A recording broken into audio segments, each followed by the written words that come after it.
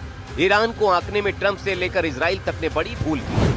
America के खाड़ी देशों में बने बेस से लेकर इजराइल और हिंद महासागर में डिएगो गार्सिया तक ईरान हमले कर रहा है। ईरान कह रहा है, हम पर हमले करोगे तो छोड़ेंगे हम भी नहीं और सरप्राइज भी देंगे। उन्होंने हमारी परमाणु सुविधाओं पर हमला किया, लेकिन वे ईरान के परमाणु कार्यक्रम को खत्म नहीं कर सके। उन्होंने हमारे मिसाइल ठिकानों को निशाना बनाया, लेकिन उन्हें भी खत्म नहीं कर पाए। ईरान अपने मिसाइलों के जरिए उन पर लगातार हमले करता रहेगा। अब्बास अराक्ची ने यह बताने की कोशिश की है कि ईरान बिल्कुल भी आसान नहीं है और उस पर हमला करना अमेरिका और इजराइल की सबसे बड़ी भूल है। अब वही भूल पश्चिम एशिया में बारूदी शूल बनकर दहक रही है और सारी दुनिया में गैस और तेल की किल्लत के शूल चुभ हो रही है। अब सबकी नजर अगले 48 घंटे पर है, क्योंकि इतना तो तय है कि ट्रंप की धमकी के बाद कोई बड़ा एक्शन होना तो बिल्कुल तय है। Bureau report, NDTV India.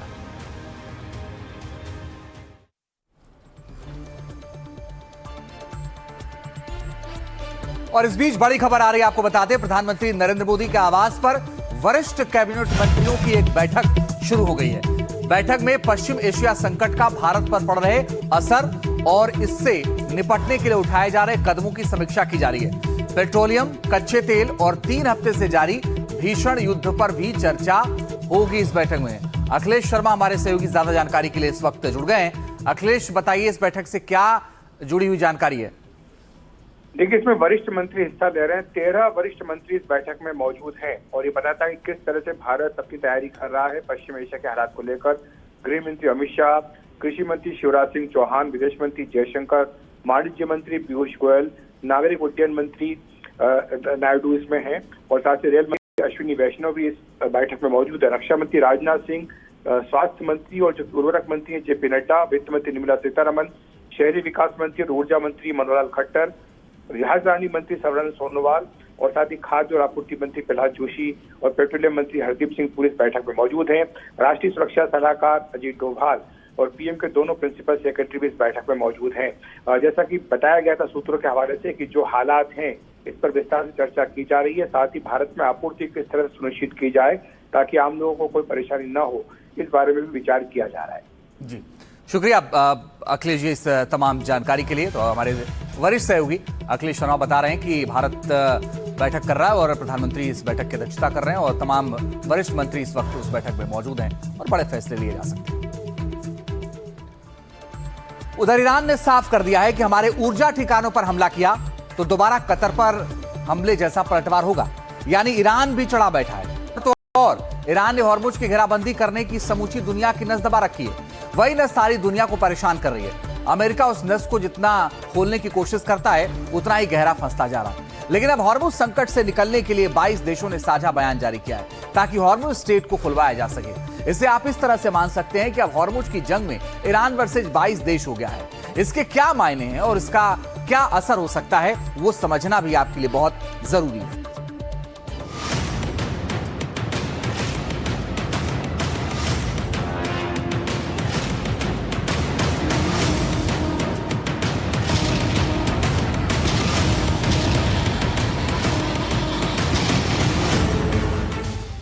समंदर में सिर्फ 3 किलोमीटर का सकरा सा रास्ता सारे जमाने का जंजाल बन गया है। इस 3 किलोमीटर के हिस्से ने सारी दुनिया को बेचैन करके रख दिया है।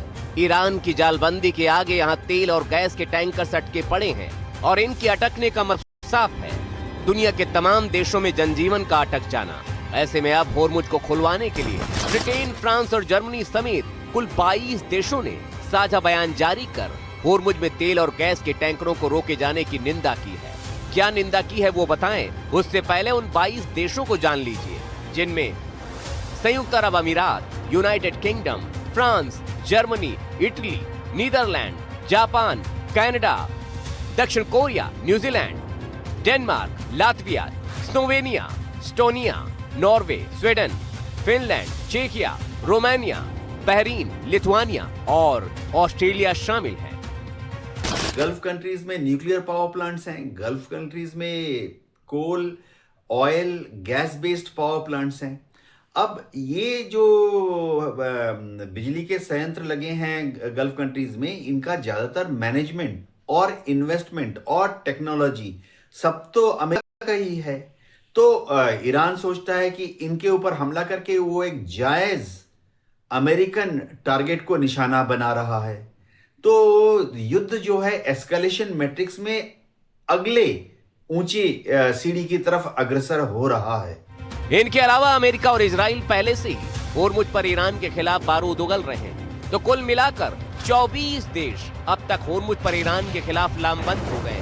अब समझिए कि आखिर 22 देशों ने जो बयान जारी किया है, जो चेतावनी दी है, उसमें आखिर लिखा क्या है। बयान में इन देशों ने ईरान की ओर से होर्मुज स्ट्रेट में कमर्शियल पोतों और पश्चिम एशिया में तेल और गैस परिवहन समेत नागरिक दुनिया के ढांचों पर हमलों की निंदा की है। इन देशों ने बढ़ते संघर्ष को लेकर गहरी चिंता जताते हुए कहा कि ईरान बाधित सुरंगों, ड्रोन और मिसाइल हमलों से कमर्शियल जहाजों के लिए स्ट्रेट ऑफ होर्मुज बंद करने की हरकत को तुरंत रोक दे और संयुक्त राष्ट्र के प्रस्ताव 2817 का पालन करे।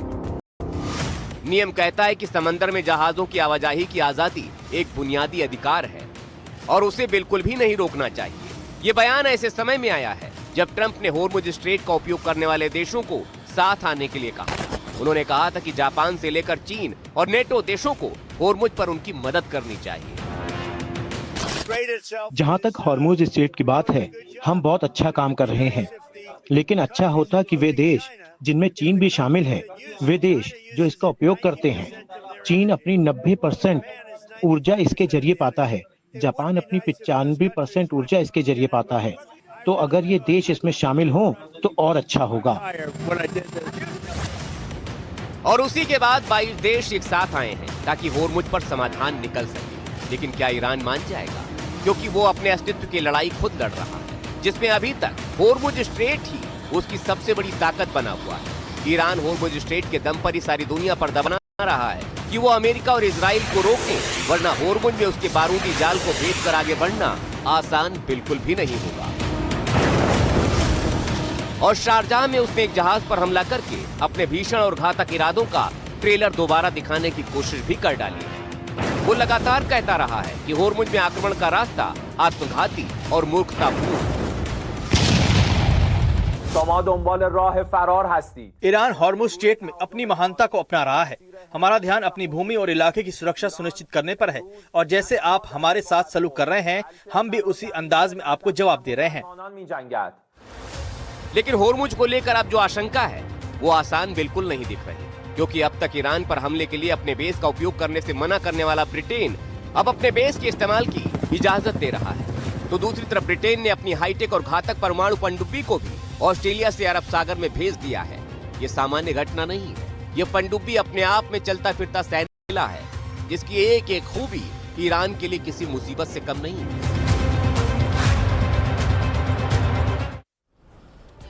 और अब आपको उस परमाणु पनडुब्बी या चलते फिरते सैन्य किले के बारे में बताते हैं जो ब्रिटेन ने अरब सागर स्ट्रेट ऑफ होर्मुज के पास भेजा है। आप देखिए पनडुब्बी कितनी घातक है और कितनी दमदार है, ये समझिए। दुनिया की सबसे खतरनाक और आधुनिक परमाणु पनडुब्बियों में से ये एक है। 97 मीटर लंबी और 11 मीटर चौड़ी ये पनडुब्बी दुश्मनों के लिए काल से कम नहीं है। ये एक साथ 38 हथियार ले जा सकती है। इसमें 6 टॉर्पीडो ट्यूब्स हैं, जिनसे कुल 38 हथियार दागे जा सकते हैं। ये टॉमहॉक मिसाइलों से लैस है जो करीब 1600 किलोमीटर तक समंदर में अचूक मार कर सकती है। इस पनडुब्बी से किए गए हथियारों का हमला अचूक होता है, जिसमें दुश्मन की पनडुब्बियों को खोजने वाला अत्याधुनिक सोनार सिस्टम लगा है, जो कई सौ किलोमीटर दूरी की समुद्री हलचल को भी पकड़ लेता है। ये एक बार में 90 दिनों तक पानी में सकता है और 25 साल तक इसका परमाणु रिएक्टर बिना दोबारा ईंधन भरे चल सकता है। दुश्मन के लिए पनडुब्बी चलते फिरते दानों से कम नहीं है, जो पानी के अंदर 7,800 टन वजन लेकर दौड़ती रहती है। और ब्रेक के बाद एक बार बड़ी खबर आपको बताते हैं। युद्ध के बीच इस वक्त अहम खबर आ रही है। ईरान ने ट्रू प्रॉमिस 4 ऑपरेशन की 74वें चरण को अंजाम दे दिया है। इस चरण में ईरान ने अमेरिका और इजराइल के ठिकानों को निशाना बनाया है और ईरान ने 74वें चरण का वीडियो जारी किया है बाकायदा।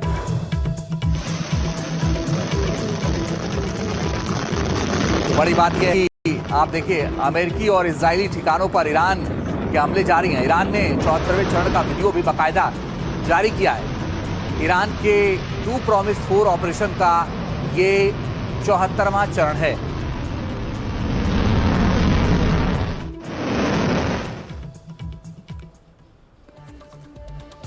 अब एक जो बड़ा सवाल है वो ये है कि मुज्तबा खामेनेई कहां है। उत्तराधिकार हासिल करने के बाद से, ईरान के सर्वोच्च लीडर बनने के बाद से वो आज तक नजर क्यों नहीं आए? उनका कोई वीडियो सामने क्यों नहीं आया? आखिर क्यों उनसे जुड़े एआई वीडियो और एआई से जुड़े आवाज वाले ऑडियो सामने आ रहे हैं? आखिर उसका सच क्या है? क्या मुज्तबा खामेनेई अपनी सुरक्षा कारणों से छिपे हुए हैं या फिर वाकई उनको लेकर जो शक जताया जा रहा है वो सही है?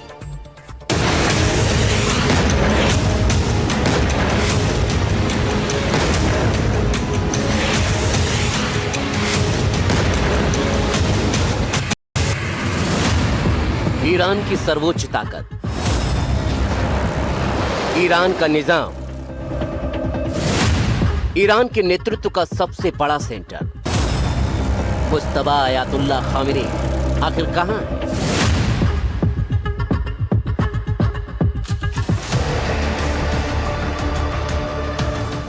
ये वीडियो तो आपको याद ही होगा, 13 मार्च को जारी किया गया था, जब मुज्तबा के होने और न होने की बहस चल रही थी। कोई कह रहा था मुज्तबा को पहले ही हमले में पिता के साथ मार दिया गया था, तो कोई कह रहा था कि वो सुरक्षित है। इसको लेकर अब तक कई वीडियो सामने आ चुके हैं।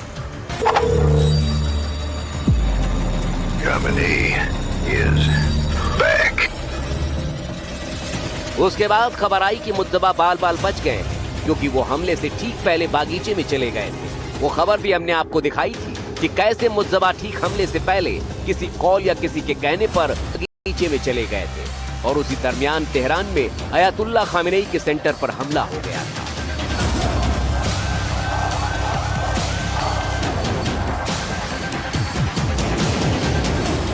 इसके बाद मुज्तबा खामेनेई का नया एआई वीडियो ईरान ने जारी किया, जिसमें मुज्तबा खून की एक बूंद का हिसाब लेने की बात कहते हुए लिखते नजर आए।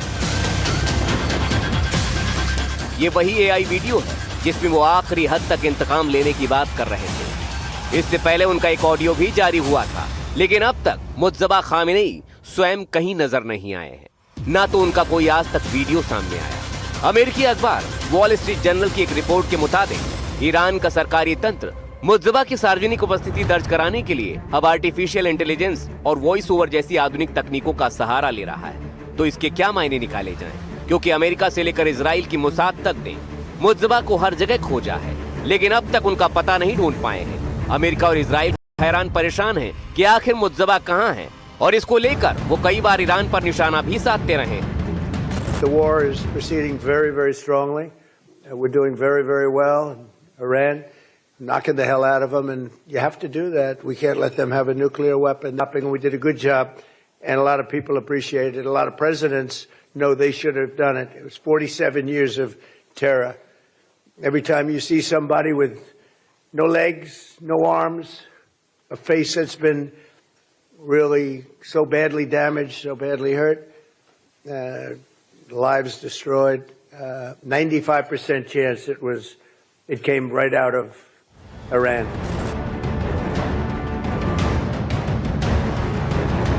लेकिन इन सवालों के बीच ईरान का पलटवार चौंकाता है, क्योंकि जिस तरह से वो लगातार हमले कर रहा है, जिस तरह से वो अमेरिकी बेस से लेकर इजराइल को चौंका रहा है, वो हैरान करने वाला है। क्योंकि जिस तरह अभी लगातार ईरान हमले कर रहा है, उसका से घातक सबूत डिएगो गार्सिया के बाद इजराइल के परमाणु सेंटर पर हमले के तौर पर देखा गया है।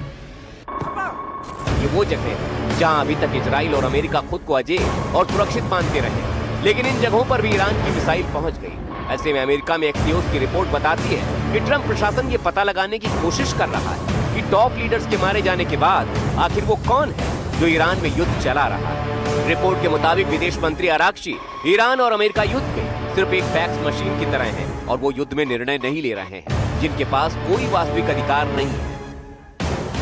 ऐसे में बड़े सवाल उठते हैं कि अगर अराक्ची जैसे बड़े लीडर युद्ध में नेतृत्व नहीं कर रहे हैं तो फिर युद्ध का लीडर आखिर कौन है? खामेनेई कहां है? अमेरिकी हमले में ईरान के अब तक 14 बड़े नेता और कमांडर मारे जा चुके हैं और मुज्तबा का अभी तक कोई अता पता नहीं है, न ही उन पर कोई बयान जारी हो रहा है। ऐसे में ईरान की सत्ता के हैंडलर पर सवालों के बवंडर तो घूमते ही रहे। Bureau report, NDTV India.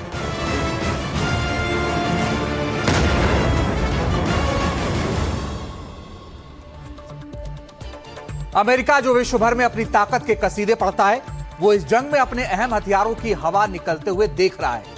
Iran ने उसके ऐसे ऐसे विमानों को नुकसान पहुंचा दिया है जो अमेरिका के लिए बहुत बड़ी ताकत है।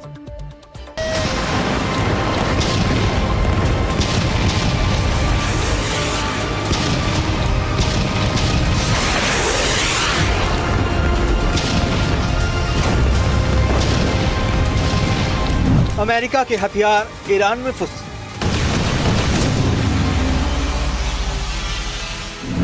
F-35, F-15 और रीपर ड्रोन।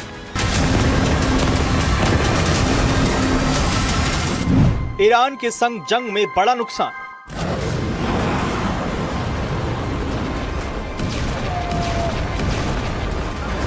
अमेरिका के बाहुबली कैसे हुए फेल?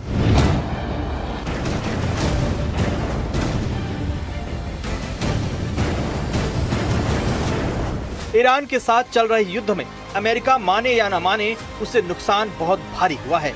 28 फरवरी से शुरू हुए इस महायुद्ध में अब तक अमेरिका के 16 मिलिट्री जेट्स तबाह हो चुके हैं। अमेरिका के वो लड़ाकू विमान जिन्हें सबसे धुरंधर माना जाता है, उन पर ईरान ने चोट की है।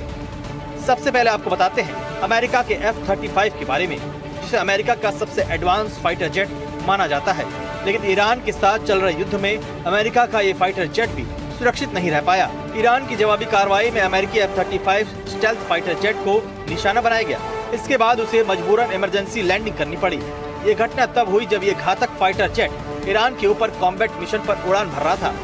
कुवैत में 3 F-15 लड़ाकू विमान फ्रेंडली फायर यानी अपनी ही सेना की गोलीबारी में गिर गए, जबकि एक KC-35 टैंकर विमान ईंधन भरने के ऑपरेशन के दौरान नष्ट हो गया, जिसमें सवार सभी 6 क्रू सदस्यों की मौत हो गई। सऊदी अरब के एक एयरफील्ड पर ईरानी मिसाइल हमले में 5 KC-135 विमान क्षतिग्रस्त हुए हैं। ईरान के साथ जंग शुरू होने के बाद से कम 16 अमेरिकी सैन्य विमान नष्ट हो गए। इनमें 10 MQ-9 रीपर ड्रोन भी शामिल हैं। इन्हें ईरान की गोलीबारी में मार गिराया गया। रीपर ड्रोन को खास तौर पर अत्यधिक जोखिम वाले मिशनों के लिए डिजाइन किया गया है, क्योंकि इनमें कोई पायलट नहीं होता और इन्हें बदलने का खर्च भी कम होता है। तो अब अमेरिका के अहम हथियार ईरान के सामने फेल होते दिख रहे हैं। F-35 स्टेल्थ फाइटर जेट, जिसकी स्टेल्थ तकनीक इसे रडार की पकड़ से बचने और दुश्मन के हवाई क्षेत्र में बिना पता चले गहराई तक घुसने की अनुमति देती है। MQ-9 रीपर ड्रोन दुनिया का सबसे घातक हवाई विमानों में से एक। F-15 fighter jets all weather tactical fighter jet है। KC-135 रिफ्यूलिंग टैंकर, जिसे अमेरिकी सैन्य अभियानों लाइफलाइन माना जाता है। तो कुल मिलाकर इस युद्ध में ईरान अमेरिका को कड़ी टक्कर दे रहा है।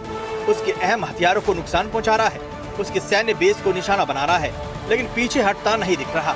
वो ईरान जिसके बारे में अमेरिका कई दिनों से दावा कर रहा है कि वो अपनी सैन्य शक्ति खो चुका है, उसके हथियार कम पड़ रहे हैं, लेकिन ईरान इन सब दावों को खारिज करते हुए रोज नए नए और चौंकाने वाले हमले कर रहा है। Bureau report, NDTV India.